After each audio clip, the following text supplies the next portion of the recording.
Brutal na pinatay ang 2 taong gulang na batang lalaki sa San Rafael, Bulacan.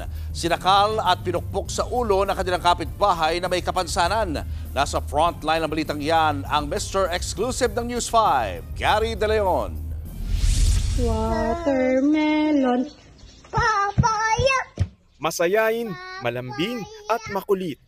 Kaya kinagigiliwan ng kanyang pamilya ang 2 taong gulang na si Caleb mula sa San Rafael, Bulacan. Pero nitong June 15, natagpo ang patay si Caleb sa kwarto sa katabing bahay. Namatay umano ang bata matapos sakalin at pukpukin sa ulo.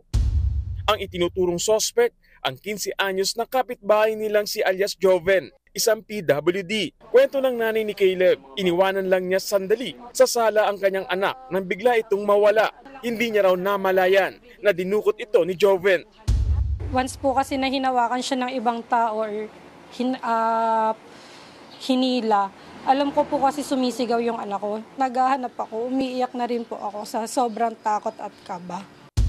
Tumagal ng kalahating oras ang paghahanap niya sa kanilang mga kapitbahay bago natagpuan ang kanyang anak.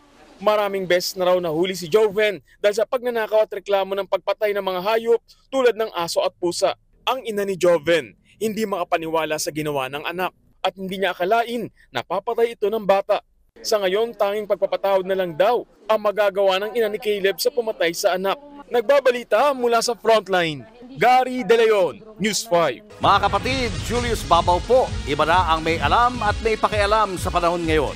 Para sa frontline ng mga balita, mag-follow at mag-subscribe sa social media pages ng News 5.